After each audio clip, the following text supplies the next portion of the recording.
Welcome to Vimala's kitchen. இன்னைக்கு நம்ம கிச்சன்ல என்ன பார்க்க போறோம்னா ஜாக்ரி ரவா கேசரி எப்படி செய்யணும்னு சொல்லி பார்க்கலாம். அதுக்கு தேவையான பொருள் ரோஸ்டட் ரவா, அப்புறமா நம்ம வெல்லம் காய்ச்சி வச்சிருக்கோம். ஃப்ரெண்ட்ஸ், இப்போ நம்ம ஒரு கரண்டி அளவு நெய் ஊற்றிக்கலாம். ஃப்ரெண்ட்ஸ், அப்புறம் 4 முந்திரி 4 திராட்சை எடுத்து நீங்கள் போட்டுக்கலாம். ஒரு கப்புக்கு இவ்வளோதான் போடணும். நல்லா ரோஸ்ட் ஆகட்டும். நான் 2 கப் தண்ணி ஊற்றிக்கலாம்.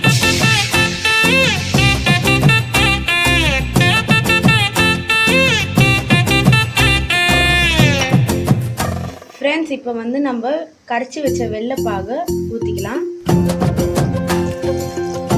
நீங்கள் நல்லா தண்ணி கொதிக்கிற தண்ணியில் இந்த கரைச்சி வச்ச வெள்ளைப்பாகை நீங்கள் ஊற்றி மிக்ஸ் பண்ணிக்கோங்க.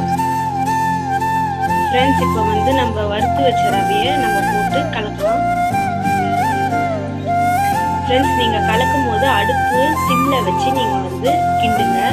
இப்போ தண்ணி நல்லா கொதிச்சிருச்சு. இப்போ நம்ம ரவையை போட்டு மிக்ஸ் பண்ணிக்கலாம்.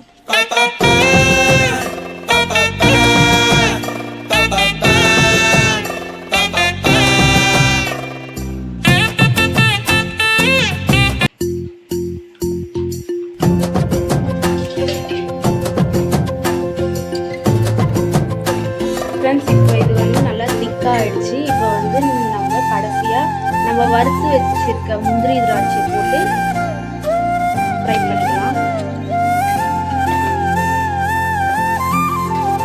அவ்வளோதான் ஃப்ரெண்ட்ஸ், ஈஸியாக குயிக்காக ரவை கேசரி ரெடி ஆயிடுச்சு.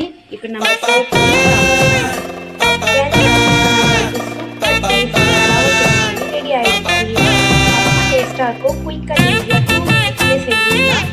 நீங்களும் இந்த ரெசிபி ட்ரை பண்ணி பார்த்துட்டு நம்ம சேனல் வீடியோவை சப்ஸ்கிரைப் பண்ணி லைக் பண்ணிவிடுங்க. எல்லாருக்கும் ஷேர் பண்ணிவிடுங்க. கமெண்ட்டில் நீங்கள் செஞ்சுட்டு எப்படி இருக்குன்னு கமெண்ட்டில் சொல்லிவிடுங்க. ஓகே, பாய். தேங்க்யூ.